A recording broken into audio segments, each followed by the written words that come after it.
From performances from legends such as Stevie Wonder and Prince, the Montreux Jazz Festival is one of the biggest jazz festivals in the world. Dugoscopy TV speaks to the chairman, Xavier Oberson, on the success of the festival on its 50th anniversary. So Xavier Oberson, as the chairman of the Montreux Jazz Festival, first of all, congratulations on the 50th anniversary of the Montreux Jazz Festival. It's an amazing year because it's the 50th anniversary of the festival, which was founded by Claude Nobs 50 years ago actually. And now let's say the CEO of the festival is Montreux Jaton, who took over 3 years ago. And we really continue on the same philosophy, let's say, the same principle, the same vision as Claude Nobs has created, which is first to be very open to any kind of genre of music. Of course, it's a jazz festival, but if you look, we have rock, we have world music, we have even hip hop, rap, frankly, every kind, blues, of course, every kind of music, this approach. And the second aspect, I would say, is that it's very unique in the sense that I don't think there are any festival like that in the world. And the Montreux Jazz Festival, so it started off 50 years ago in the Montreux Casino. It was only 3 days and it was predominantly jazz artists, and now it's one of the 2 biggest jazz festivals in the world. So you've spoke about the key fundamentals that really make the Montreux Jazz Festival so special. How did you get involved in the Montreux Jazz Festival? I got involved, it's a good question because in fact, I studied music, even classical music. I did conservatorium, then I went more into rock and jazz as an electric guitar player, and of course as a lawyer at the same time. And then I met a friend of mine with, in fact, Jean-Claude Biver from Hublot, you know, maybe from the Hublot group. And I mean, we became friends, and one day we had lunch together. And I didn't know, in fact, he was on the board of Montreux Jazz Festival, and I'm talking about maybe 15 years ago. Huh? And then we started to talk, and then he said, but you know, I think maybe somebody like you we would need, it would be great. So I said, oh, of course, but I even forgot about it, you know. And then 4 months later, François Carrat, who is the chairman of the foundation of the festival, called me and said, it's okay, so welcome to the board. And I said, what are you talking about? What is that? He said, no, you've been accepted. So nobody had told me anything. So I went there. And the funny fact is that at that very moment, just by chance, there was a tax audit from the whole festival. And of course, I'm very much involved also in this area. So I also went to help, and this was a good way to start. And then, of course, I remained there all the time. Fantastic. And the 1980s, so that was a really large year for the evolution of the Montreux Jazz Festival. It broadened in the amount of people that could attend, and the genres broadened as well, just from jazz. So what kind of styles of music are we seeing now in the Jazz Festival? Yes, so now we see really all kind of music. What I may say also is that I think maybe 7 years ago now, or even maybe a bit less, we created another foundation which is called the Montreux Jazz Artists Foundation. At that time it was called Montreux Jazz #2 actually. And this was the way to promote young artists. So this is a non-profit foundation, which even now has evolved into an academy. So in the fall there's an academy. And with that, we do the workshop, we do the competitions, and etc. So this is one really broadening of the scope of the festival. And for the main, if I may say, the main festival, it's true that really, I think we really have every kind of music. We even had once classic and jazz. It was Lang Lang, the famous pianist, and Herbie Hancock together. It was absolutely amazing. We had Tony Bennett and Lady Gaga together. I mean, can you imagine the 2 different approach?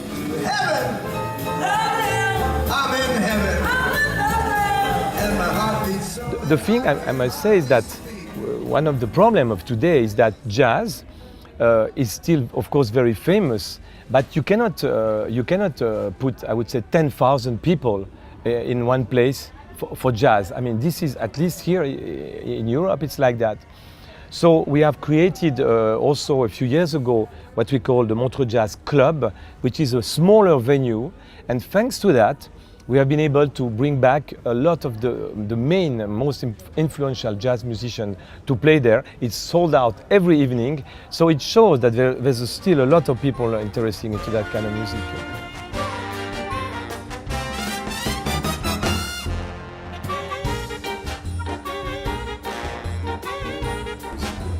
And you've mentioned some of the genres and styles that the Montreux Jazz Festival has. Now the list of artists that have played here is extensive, so can you pick out some of the favourites of performances that have been at the Jazz Festival? Yes, it's a difficult question. Of course, I would say Miles Davis, because he played many times. It's one of the most impressive memory I had. He was playing very loud in the last concert I saw. But of course, Miles Davis came many times. We had, of course, Prince.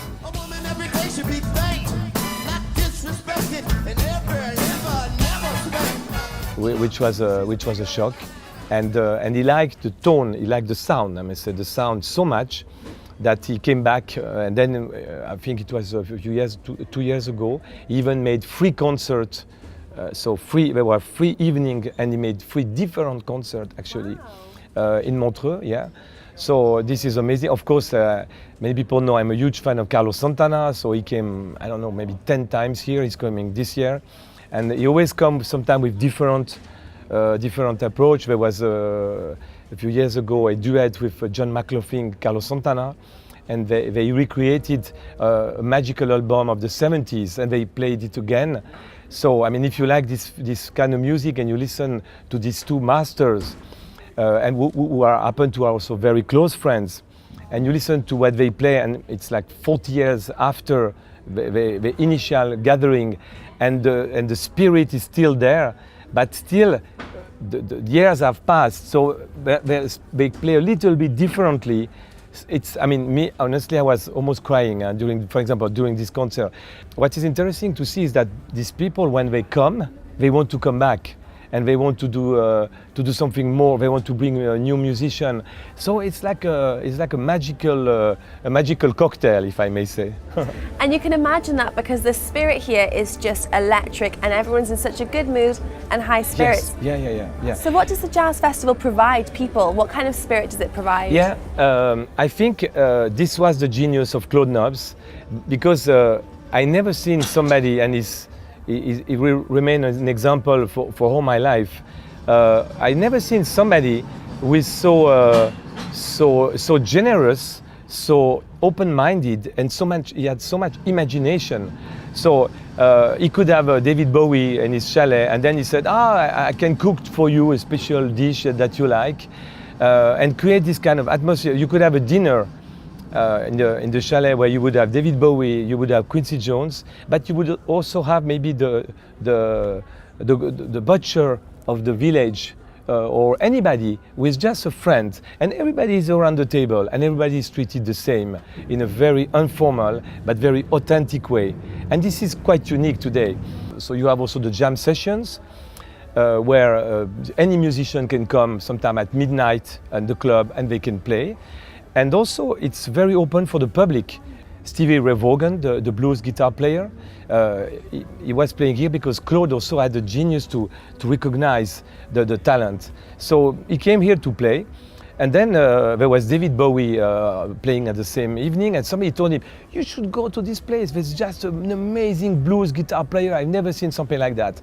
And then Stevie Ray Vaughan end up in the famous, one of the best, in a way, album of Bowie, Let's Dance. You know Let's Dance? And if you listen to the guitar solo of the end of Let's Dance, this is Stevie Ray Vaughan, actually, who then became one of the greatest blues musicians. So this is the kind of essence and spirit and waves around the festival which happened. But it also provides opportunities for the public. So, for example, the competitions that you run as well. Yes, and all the competitions are completely free. Since many years, there's the piano competition, which is, I think, one of the most important ones for jazz, at least in Europe. We have also the voice competition and the guitar, which started a bit later.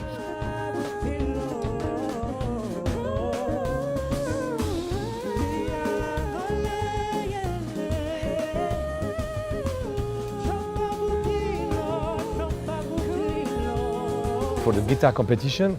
I happened to be on the jury of that, and it went along so well with John McLaughlin that he said, yeah, why don't we do a jam session at the end of the competition, even with the free the free laureate. And I said, it's a bit dangerous because, I mean, this is John McLaughlin, right? So, but I'm a bit passionate. I said, okay, let's do that.